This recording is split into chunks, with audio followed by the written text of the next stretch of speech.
Las vacaciones son obligatorias y a nadie le escandaliza, es una protección de los trabajadores para poder utilizar un permiso. En general lo que se observa es que cuando se pasa de obligatorio a voluntario simplemente es una continuación del permiso y ya una vez que la persona está de permiso sería alargar el periodo, no habría un mayor problema. Pero esta transición tiene una parte muy importante para los presupuestos, ya que vamos a verlo a continuación, cuál es el coste económico de esta propuesta, cuál es la inversión que se tendría que hacer desde el sector público para poderla llevar a cabo. Y esto permitiría ir ajustando el presupuesto poco a poco para que fuera una medida que tampoco tuviera un impacto de un año a otro muy grande. También veremos que en cualquier caso es una medida totalmente asumible y sin embargo esta transición haría que fuera muy sencilla. Cuando ponemos año 1, año 2 parece muy abstracto, entonces a mí me gusta llevarlo a la práctica. ¿Qué pasa si este año hacen este cambio de ley? ¿Qué pasa si en el 2018 dicen vamos a modificar la ley? En el 2023 tendríamos un sistema con permisos iguales, intransferibles y pagados al 100%.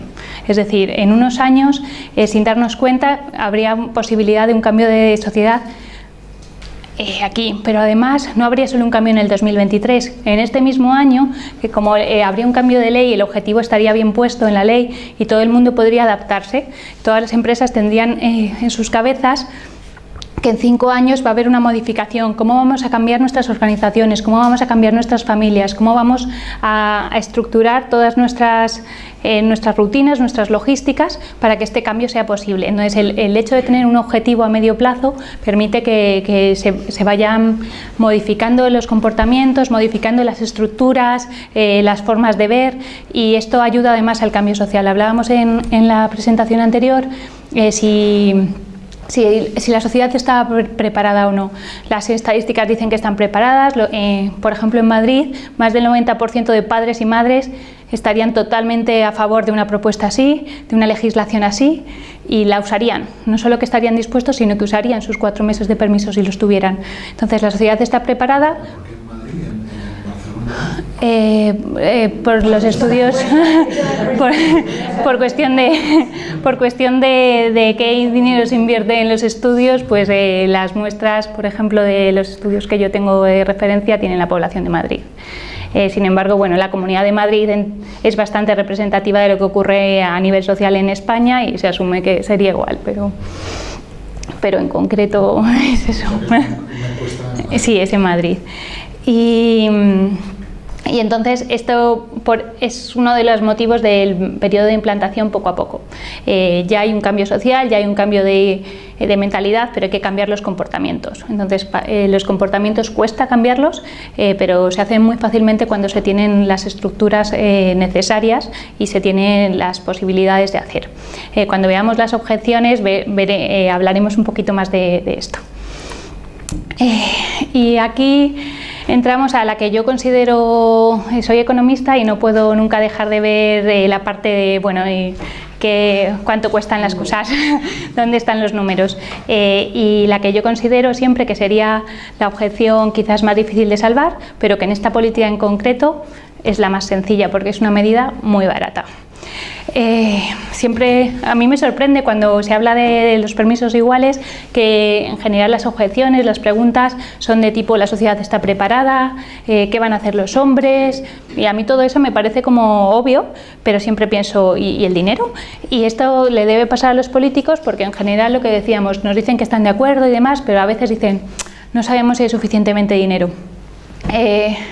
Es curioso también en esta cuestión que esta pregunta se hace cuando se habla de permisos de paternidad, pero cuando se alargan los permisos de maternidad no se pone esta pregunta encima de la mesa. María lo contará más. Yo tengo aquí también algún ejemplo, pero los permisos de maternidad se han alargado en casi todos los países de Europa y en muchos otros países, y esta pregunta no está encima de la mesa. Entonces hay que plantearse por qué nos ponemos esta pregunta encima de la mesa cuando se habla de los permisos de paternidad. Yo creo que esconde otras resistencias, pero en todo caso creo que es importante ver los números. Estos datos son del 2015, pasaremos porque los vamos actualizando. pasaremos a ver, Mariano ha puesto ya algunos números del 2017, aquí también los veremos. ¿Qué es lo que cuesta esta medida? Los datos no cambian mucho en el sentido de cuánto cuesta más o menos una semana. Yo siempre tengo en la cabeza el número redondo, estos son los números exactos que da la Seguridad Social. Más o menos son 100 millones de euros a la semana por permiso, sea de maternidad o de paternidad. El de paternidad suele ser un poco más caro que el de maternidad porque los hombres cobran más, la brecha salarial, pero más o menos son 100 millones. ¿Qué quiere decir esto? Que respecto a la situación actual, en el que las madres tienen 16 semanas y más o menos son 1.600 millones, aquí pone 1.500, son datos del 2015, es un poco menos del de las mujeres, como veíamos. El permiso de paternidad igual, sería de 1.600 millones. En la actualidad son 4 semanas, hasta el año anterior eran 2 semanas, pues 200 millones, 400 millones. Si hablamos de un calendario de implantación año a año, ¿qué es lo que supone? Que hay un aumento del presupuesto dedicado a los permisos año a año de 2 semanas más, pues de 200 millones más, grosso modo. En total, que al final en el 2023, si tuviéramos suerte y este año se hiciera la reforma, o en el año que toque cuando se haga la reforma, habría un presupuesto dedicado más o menos de 1.500, 1.600 millones al permiso de paternidad, exactamente igual que el que se usa al de maternidad, bueno, un poco mayor. Ahora pondré los datos del 2017. Con esto, este gráfico está sacado de un documento de la web de la PINA, que os animo, tanto los que estáis en el otro lado de la línea como aquí, a consultar. Es un documento que se hizo en el 2016, por tanto con datos del 2015, muy exhaustivo, ¿vale? Y tiene muchos ejemplos de los que veremos.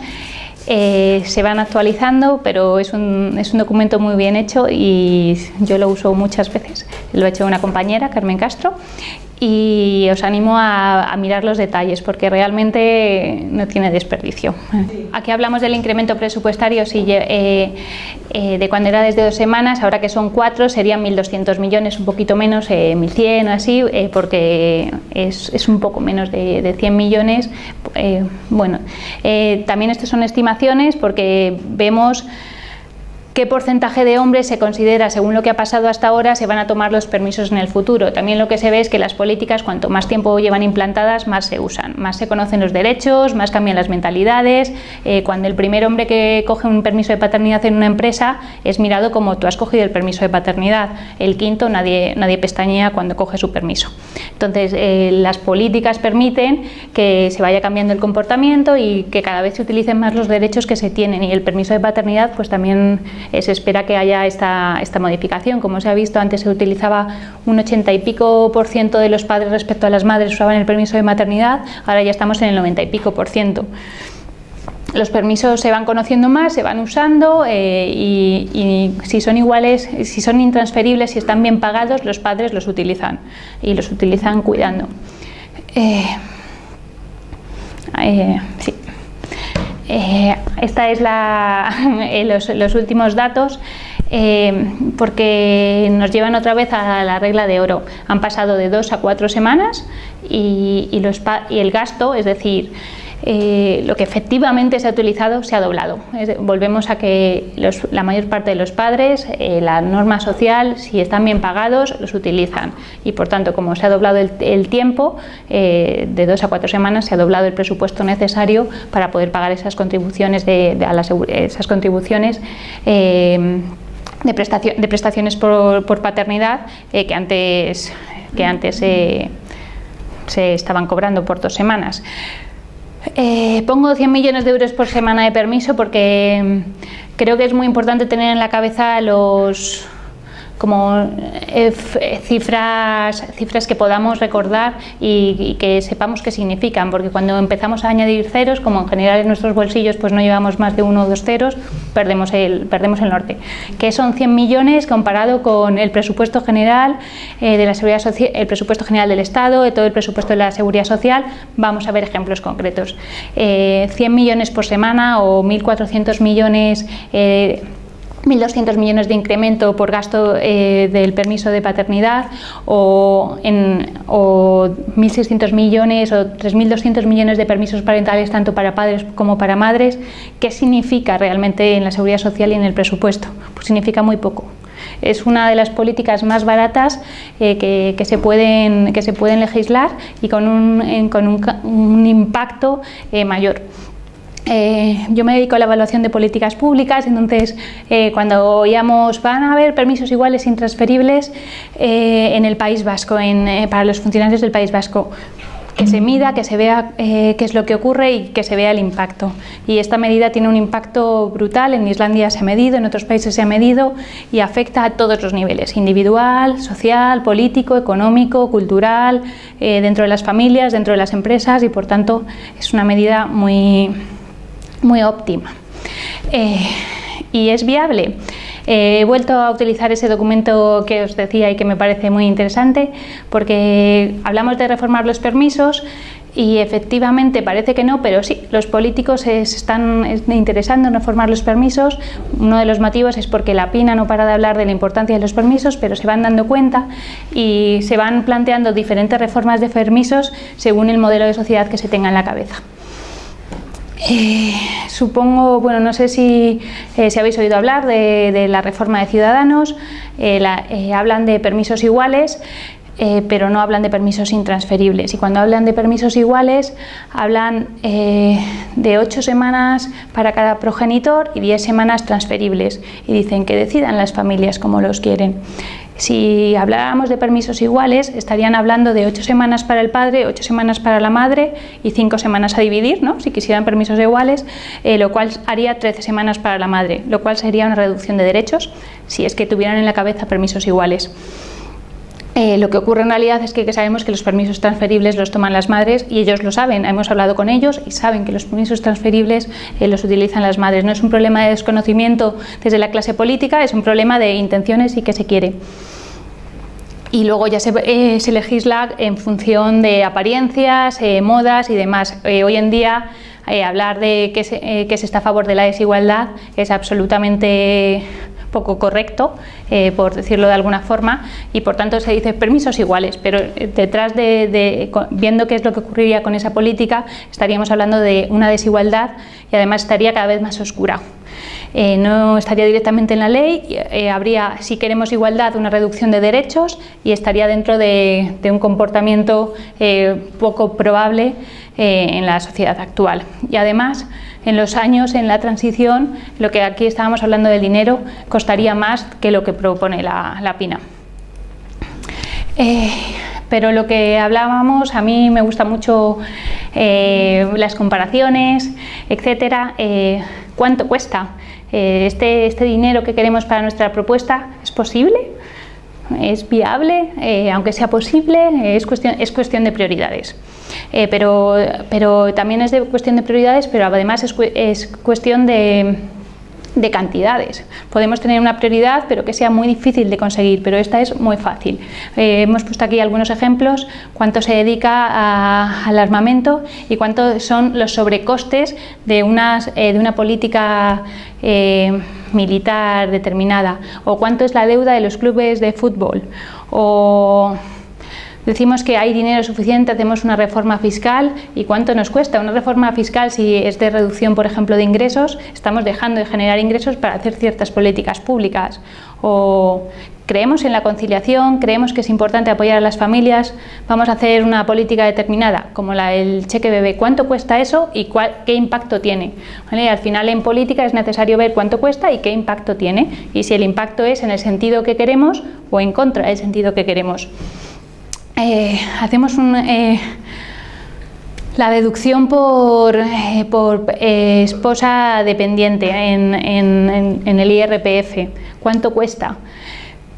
¿Nos lleva a un modelo de sociedad que queremos o nos lleva a una dependencia económica? Pues todas estas cifras en la declaración de la renta, en la declaración conjunta, bueno, le cambiaron la terminología, pero es eso, es la declaración conjunta.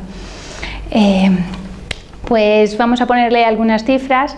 Según el Tribunal de Cuentas, el sobrecoste en programas de armamento fueron 3.330 millones. Vuelvo a recordar, 1.600 sería lo que sería un permiso de paternidad exactamente igual al de maternidad, un incremento de 1.200 millones desde la situación actual, es decir, casi la tercera parte.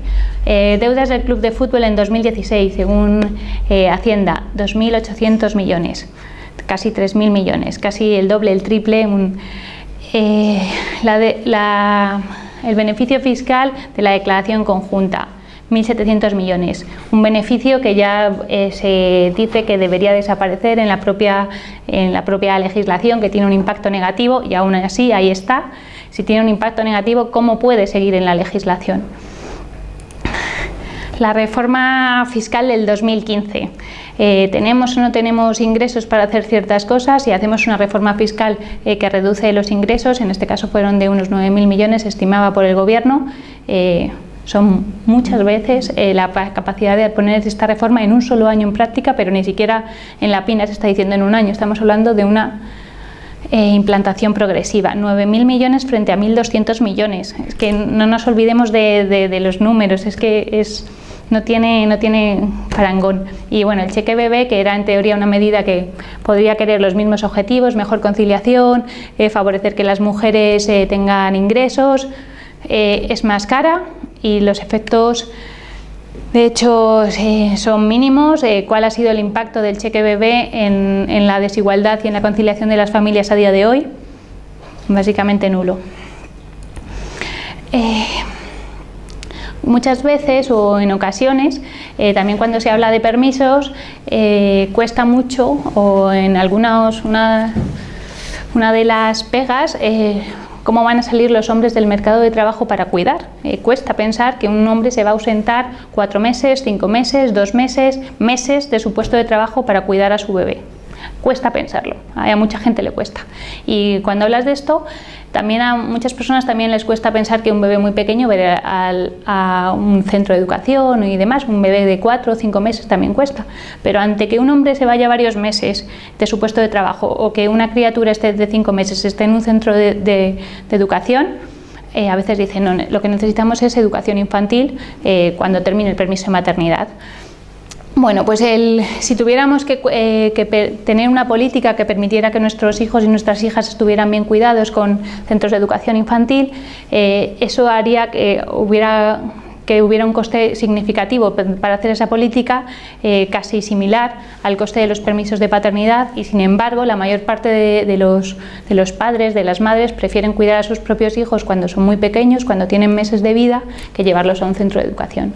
Por tanto, ante alternativas de políticas, vemos que sigue siendo los permisos de paternidad una política mucho más barata y además tiene unos beneficios adicionales, y es que fomenta la igualdad en el empleo y una menor discriminación de las mujeres en el mercado de trabajo, permite a los padres estar con sus hijos, aprender a cuidarlos, lo que supone una paternidad presente y aprender prueba y error como aprenden las madres.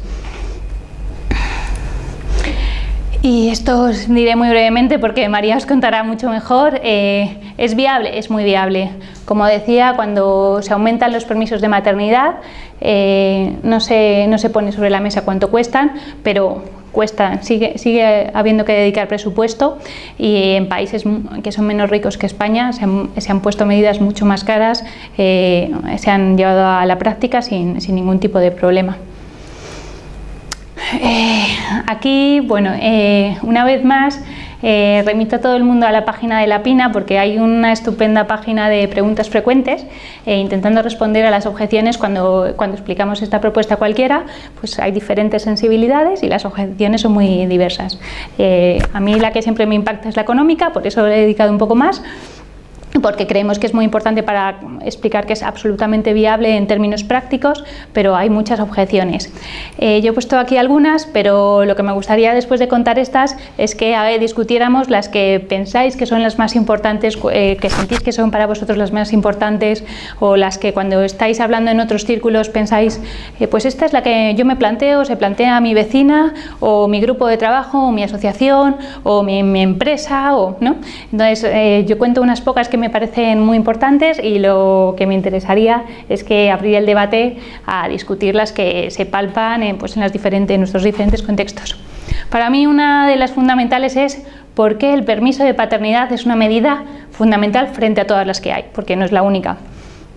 Pues cada año más o menos en España nacen 400.000 niños o niñas y son muchas familias y por tanto un cambio de esta política afectaría a muchísimas familias y a casi todas las personas en algún momento de su vida o tienen un hijo, o lo han tenido, o su vecino, o su vecina, o sus familiares y por tanto ayuda mucho a cambiar la mentalidad.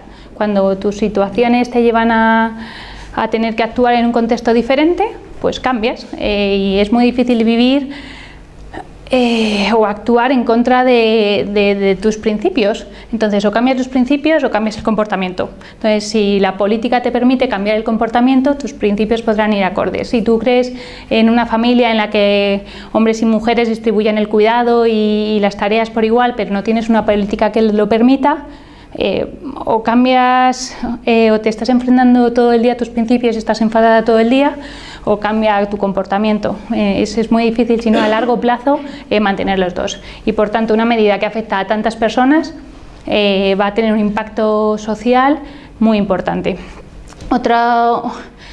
Por eso también pensamos que es muy urgente. Aprendes lo que es el cuidado, lo que es el respeto, lo que es la igualdad. La primera escuela es la casa, es la familia, y si desde pequeñito o desde pequeñita no ves que tu padre te cuida igual que tu madre, es muy difícil que luego lo integres como algo propio. Es muy difícil. Da igual que te digan que la igualdad de género es fundamental si tú no lo vives cada día.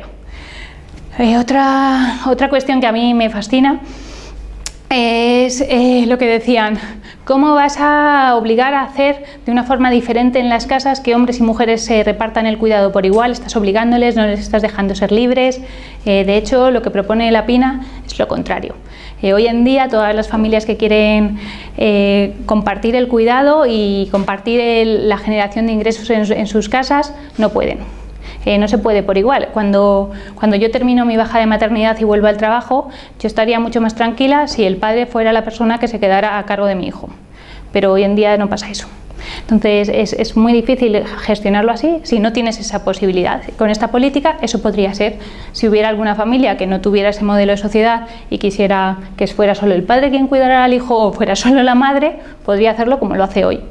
Puedes ausentarte de tu puesto de trabajo y cuidar si quieres, nadie te obliga a no hacerlo, pero estás teniendo en riesgo tus ingresos, tu desarrollo profesional y otras cuestiones varias.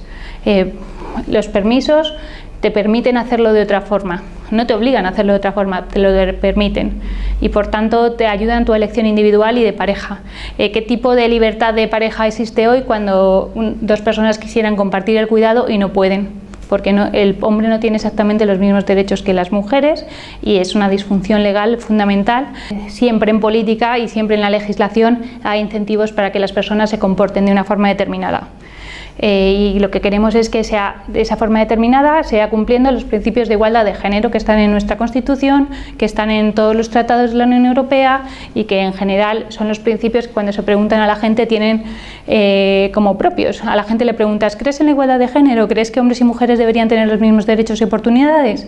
Y yo he encontrado a muy pocas personas que me digan que no. Y entonces esto te permite actuar en función de tu libertad individual.